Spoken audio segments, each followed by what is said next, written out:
Biglang nag-snow mga lods.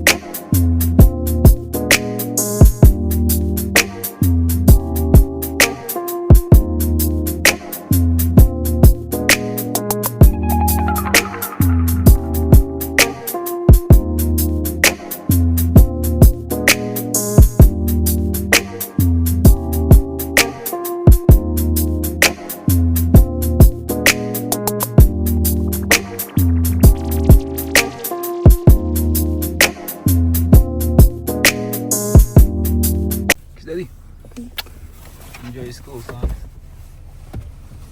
What if I just look on? Be careful.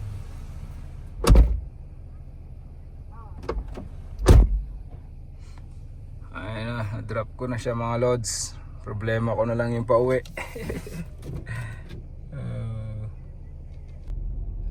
So what's up, what's good mga lods? Kumusta kayo? I'm hoping and praying na sana nasa mabuti pa rin tayong sitwasyon at kalagayan, no? At kalusugan. Well, welcome back to our YouTube channel. And for today's video, isamahan nyo ako in this challenging day again with this snow, with this kind of weather. Look at that. Yan ang mga lods, biglang nag-snow ng ganyang kalakas, kalala. Well, hindi naman biglaan, I mean nag-advise naman, you know, nag-advisory kanina sa cellphone, tumunog mga 8 o'clock, tumunog yung cellphone dito. And yun nga, nagbigay sila ng advisory about this weather na ganyan nga, medyo hindi maganda. And kanina bago kami umalis, ano pa parang rock salt lang, parang hail na maliliit. Sabi ko kung ganito lang, medyo okay. I mean, madulas din yun para dito sa sasakyan ko, no? Eh, sabi ko, hintayin ko si Valin, si Mrs. nga, para yung dala niya yung yung sasakyan niya yung gagamitin ko. Eh, pag check ko sa nung turn up ko siya, hindi pa nakakaalis dun sa work, nandun pa, bibiyahe pa siya ng mga 25 to 30 minutes pa uwi. Malilate si Rashard, so I have no choice to bring this car. But I know na sabi ko mahihirapan ako nito. Ayun nga, biglang wala pa kami sa kalahati ng biyahe, lumakas na yung snow, naging ganyan na, tapos nag-build up na agad sa kalsada. So kaya ayun, nag-i-slide ako, talagang dahan-dahan yung takbo, hindi pwedeng mabilis. Konting accelerate ko nga lang, dumudulas yung likod para nagfi-fish nagfi-fishtail siya. So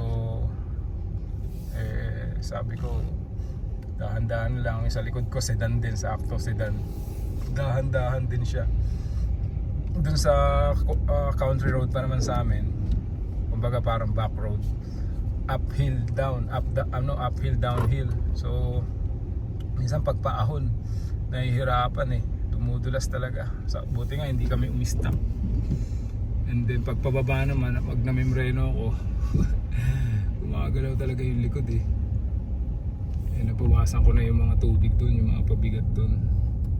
Well, anyways, yun nga, nakasurvive kami. Na-drop ko na si Rashard, dahan-dahan kami.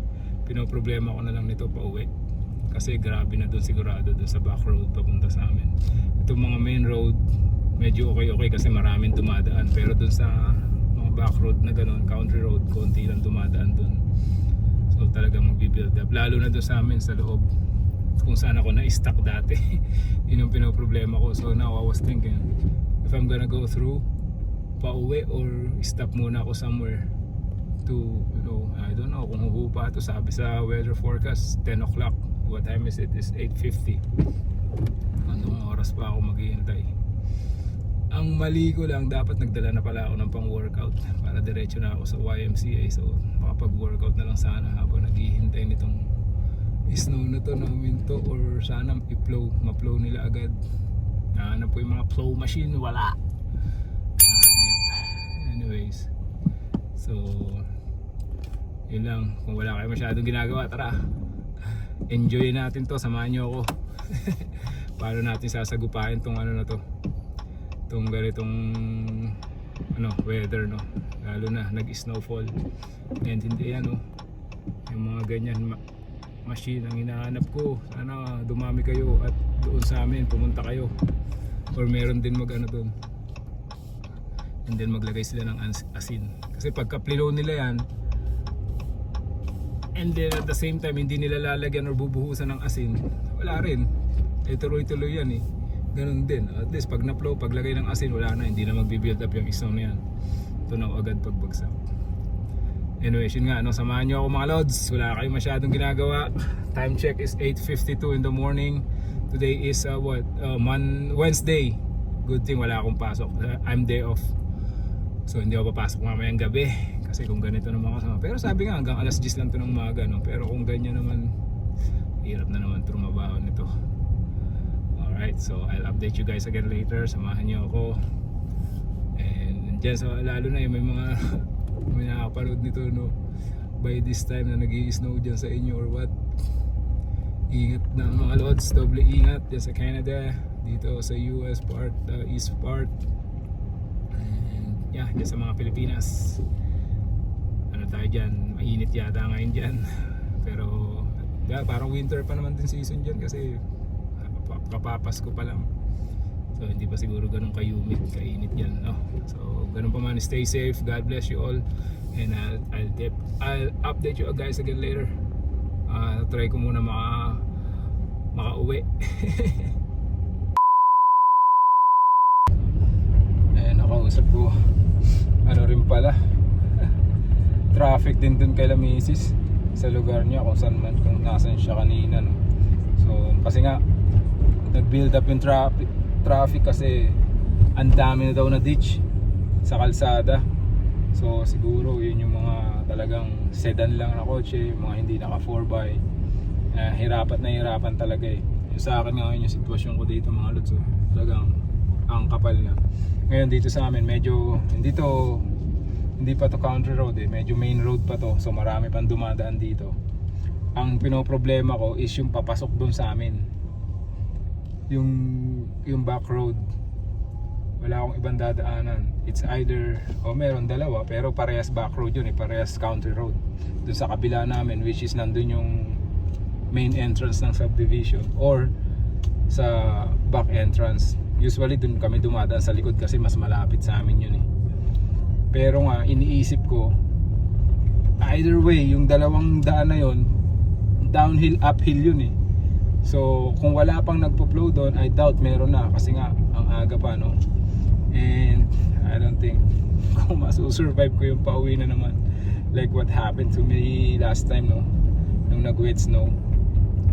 Ay ngayon to, hindi wet snow to, pero ang kapal, ang lakas.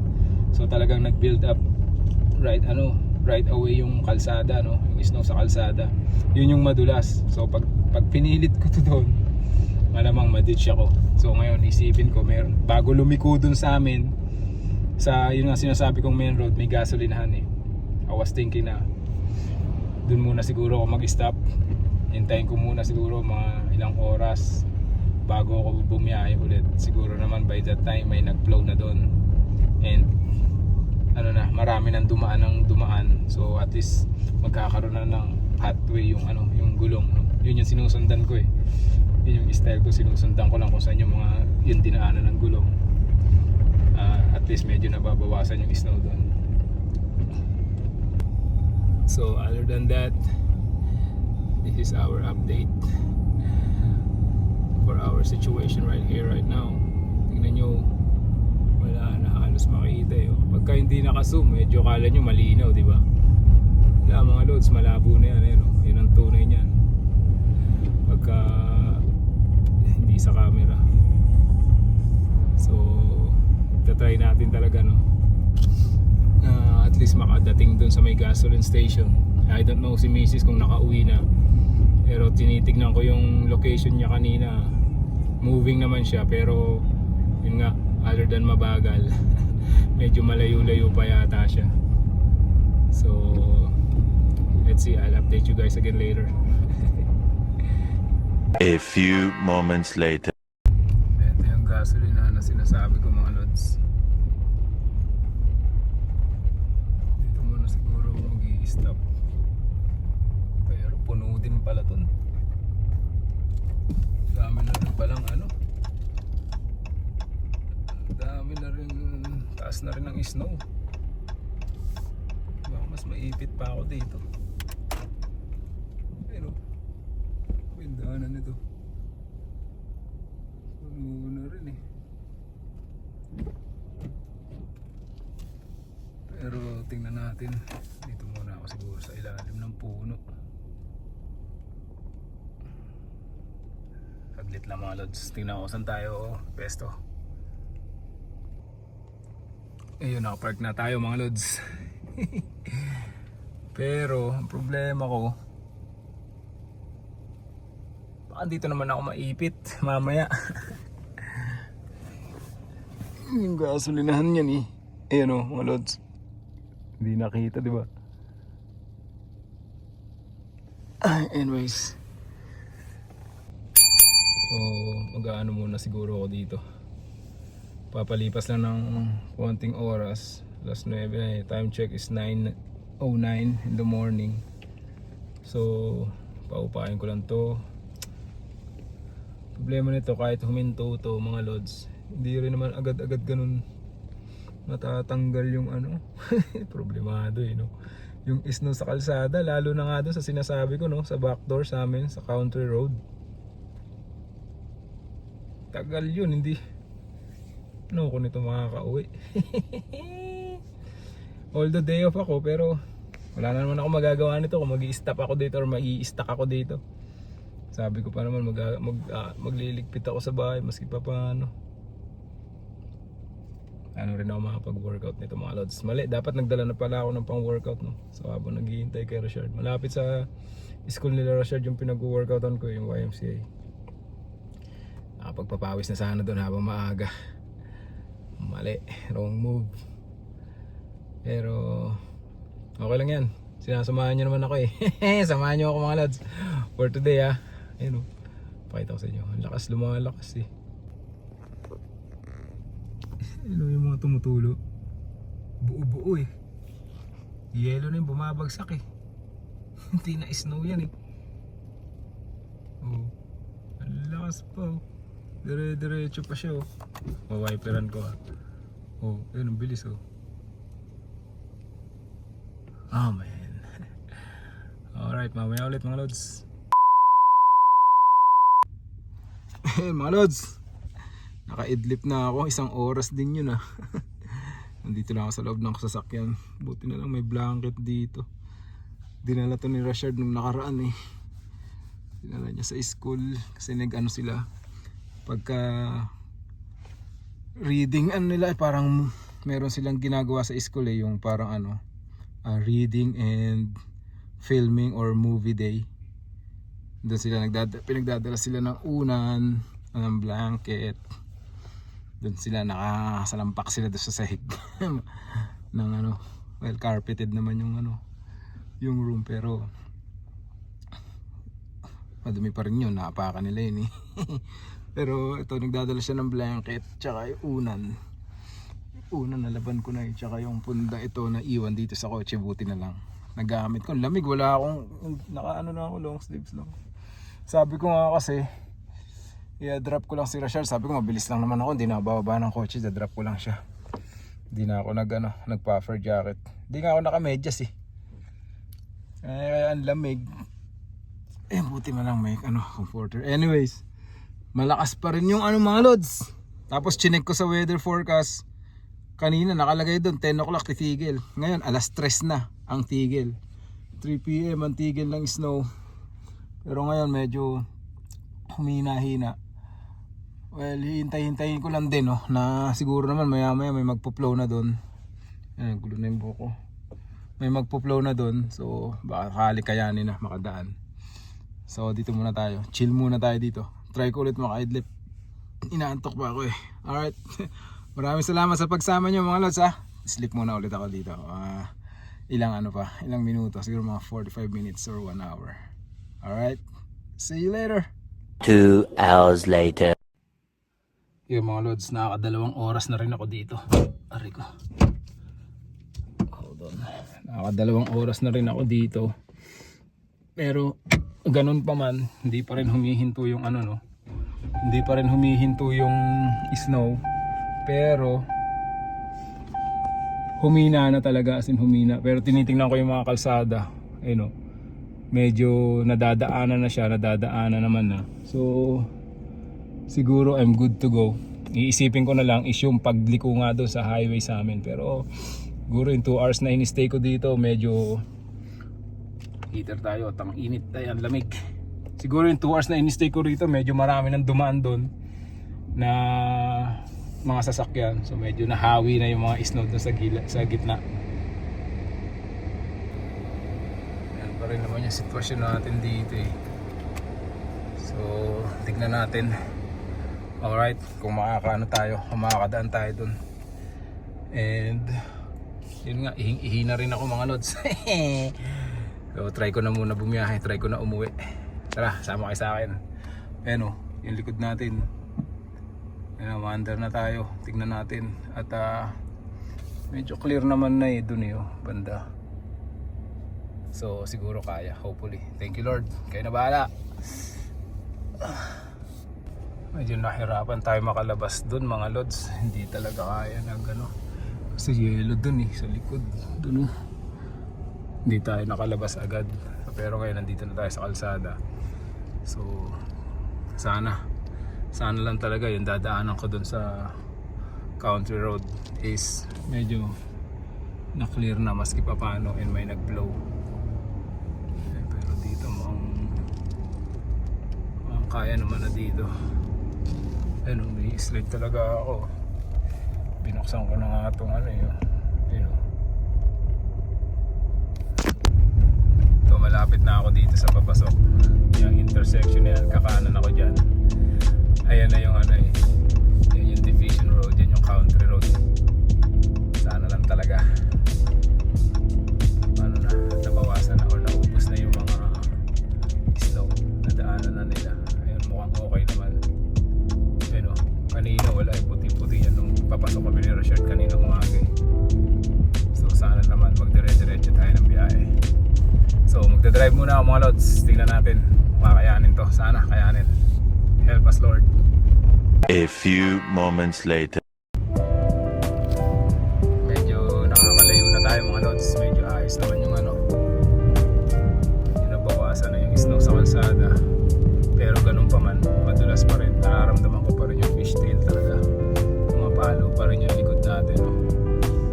And talaga as you can see, uphill, downhill, uphill, downhill yan.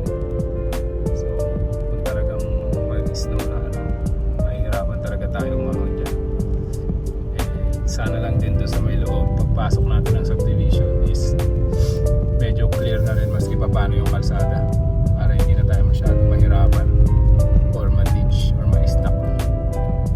Alright. So sige, update ko ulit kayo maya. Drive lang ulit ako. Yan, nakikita nyo itong pataas na to. Yan yung pataas na yun. Medyo konti yung snow. Let's go. Ayan mga lods. Thank you Lord. Na-survive natin yung daan dito sa amin. Ngayon papasok na ako dito sa amin. Mukhang okay naman yung daan. Kaya yan. Sana hanggang doon sa pataas. Again, uphill ulit yan mga lods. So mukhang kaya naman. Sana kayanin talaga. Let's go. Ayun mga lods. Kinaya naman. Pero believe it or not, talagang paes yung takbo ko pag ewang-gewang kasi talagang fishtail. Pumapalo yung likod. Hindi naman ako pwede mag-accelerate ng mabilis kasi talagang mas i-slide, baka malaglag pa ako sa kanal. I mean sa gilid na gilid. Dito may gumagawa pa rin.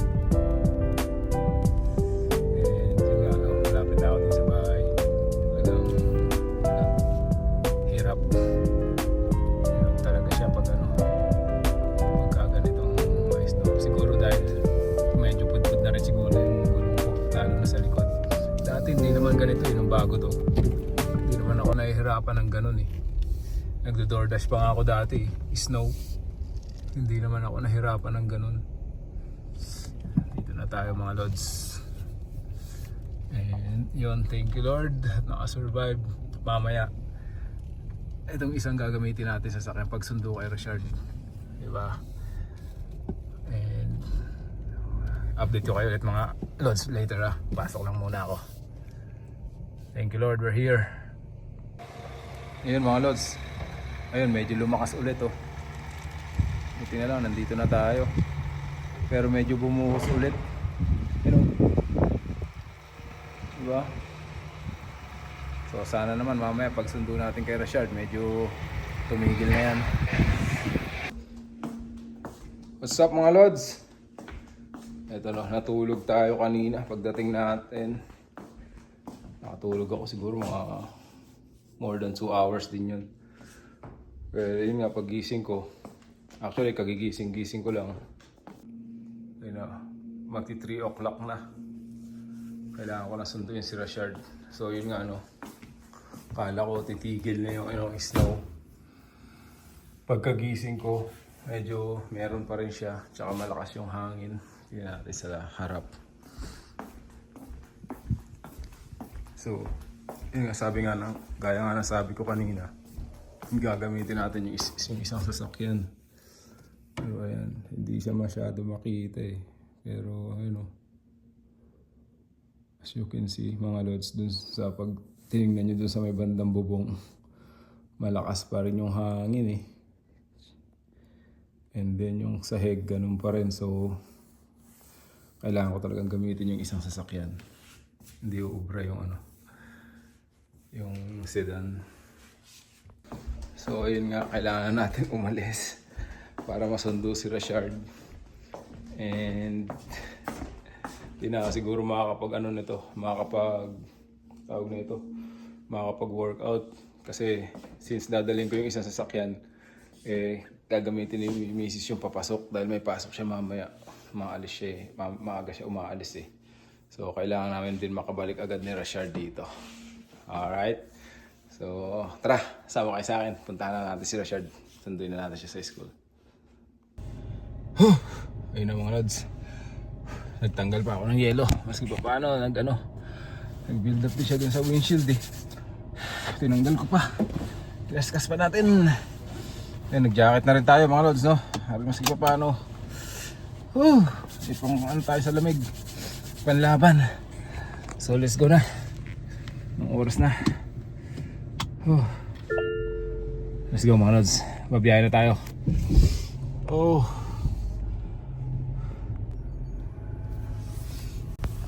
Pakita ko sa inyo yung tingnan natin yung sitwasyon dito sa loob mismo, sa loob ganyan.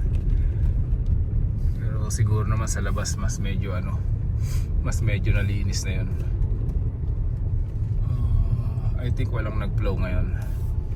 Wala pang nagpo-flow dito kasi kung may nag-flow na dito mga lods, makikita natin na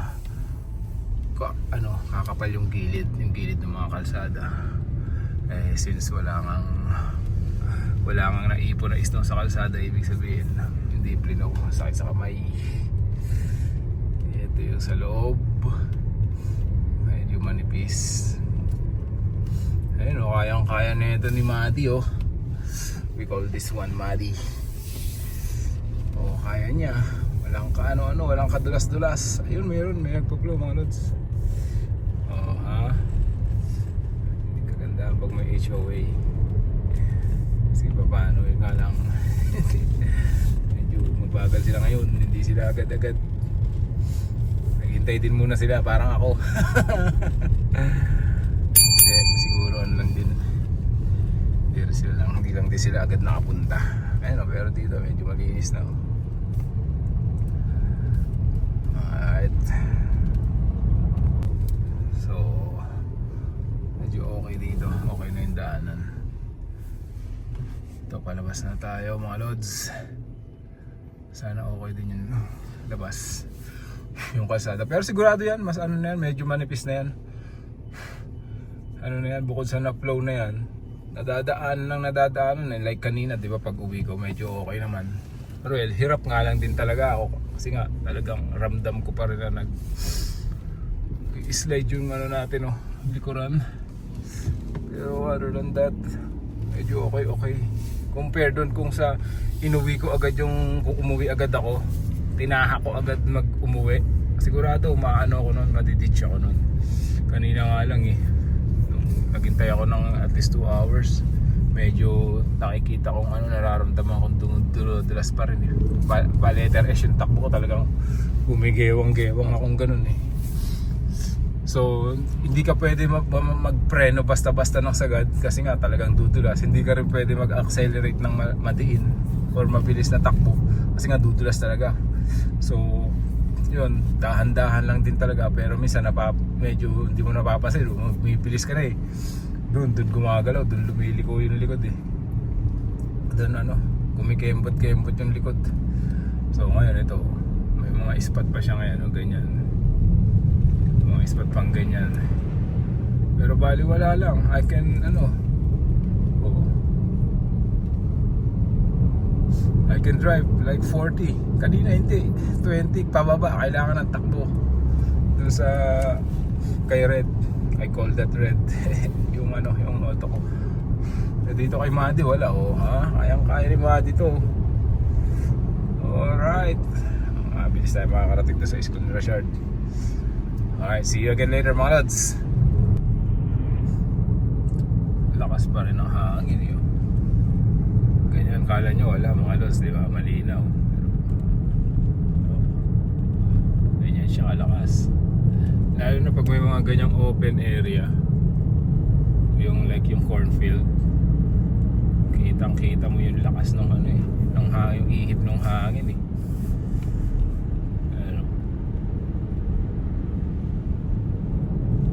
lakas pa rin mga lods. Sabi sa forecast, hindi ko pa na-check actually, pero kanina sabi sa forecast 3 o'clock mag-i-stop pero alas 3 na 3, so time check is what, 3:10, pero ganyan pa rin siya kalakas, so baka maya matagalan pa yan. So ito mga lods, may advisory. A winter weather advisory and a winter storm warning are in effect for Starkey County until Thursday, January 15 hanggang 1:00 ng hapon. So, yeah, winter storm na to is hanggang hanggang bukas pa basically, So, buti na lang wala tayong pasok ngayon. And si Mrs. kaya naman niya, katulad nitong kayang-kaya nito ni Madi yung yung ganitong weather. So ako medyo hirap yun sa sasakyan ko, pero yeah, I prefer na si Mrs. ang gumamit nito kaysa siya mahirapan sa sa biyahe, so okay lang sa akin yun. And besides, wala nga akong pasok mamaya, bukas pa, so sana naman bukas pag alis ko ng gabi isa okay na. Winter storm, yun lang, mas lumakas pa mga lods. Medyo malapit-lapit na tayo sa school ni Rashard, pero pansin ko mas lumakas pa yung buga niya.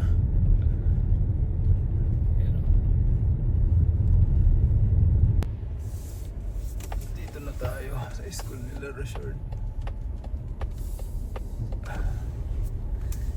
Tawagin na yan maya-maya. So ayun nga mga lods, dito na tayo sa school nila Rashard. Hintay lang natin siya, tatawagin na rin yan maya-maya. And ayun nga maganda, kung sa maganda yung snow mga lods, pero mas madalas abala tsaka delikado, and nakakatakot in a way na nakakatakot na sa pag nasa kalye ka, well yun nga maganda siya kung nasa bahay ka lang, hindi ka pumapasok or wala kang pasok na tiyempo, nasa bahay ka lang, pa hot coffee, hot chocolate ka lang, tinitingnan mo lang yung buga ng snow, yung patak ng snow, from inside the house, no, nasa window ka or nasa salamin or nasa diyan si Richard or nasa bintana, no, tumatanaw-tanaw ka lang, yun maganda talaga ang snow. Pero kung nagtatrabaho ka, you need to go outside, you need to do something outside, especially ang trabaho mo is like driving or delivery, something like that. Dad, we're going to the Man, Y. hindi mo iisipin na or hindi mo ma-appreciate yung ganda ng snow, right? And yeah, ganun talaga. Kaya dun sa mga kababayan natin na papunta rin dito or sa mga may ganitong klaseng weather, well, okay lang yan, ma-excite kayo, enjoy nyo yung excitement na yan, especially dun sa mga makaka-experience first time or makakita first time in their life ng snow. Yeah, ano nyo yan, enjoy nyo yung excitement na yan kasi pagka nandito na kayo and you will like experiencing more often, dun nyo na malalaman yung mga sinasabi ko about sa snow. Alright, so gayon pa man, ayun na sila Richard mga lods. So, what's up boy? How's your school? Good. I don't have no homework. No. And so ayun, maraming salamat sa pagsama sa akin, no? Well, pauwi na kami, pabiyahe na rin kami ito pabalik. Well, nakita nyo na naman yung sitwasyon, no? Kanina pauwi, papunta. So yun, ganun lang din yun. Pero at least dala natin ngayon is ito nga, si Maddie. So ano na yan, okay na, panatag na yung loob natin. Thank you Lord dun sa biyahe natin kanina pa uwi, no? Na-stuck tayo 2 hours mahigit, pero okay lang yun kesa naman ma-stuck tayo in the middle of the road or sa highway. Mas mahirap yun, di ba? Ano rin yun, gastos din yun, papatow ka pa and all. Okay na yun, nag-stop ako dun sa gasoline station for like 2 hours more than, pero at least hindi tayo naabala ng malala. So yun lang, once again, yan sa mga subscribers natin or kababayan natin, no, anywhere in the world, nasan ka man sa Pilipinas, well, doble ingat palagi syempre. And yun dun sa mga subscribers natin or kababayan natin and dito sa mga ganitong bansa na may ganitong klaseng weather, no, well, stay warm, doble ingat mga lods. Alright, so all our subscribers again, shout out to you all. And please, if hindi ka pa nakapag-subscribe, please considering doing so. Maraming salamat. We really appreciate that mga lods, no? And yeah, yun lang, sakit sa kamay. How about you, Shard? Kinaw din to eh. Did you play outside snow? Hindi. So yeah, yun lang mga lods. So yun lang. Maraming salamat mga lods. And see you again into our next vlog. Alright, God bless you all.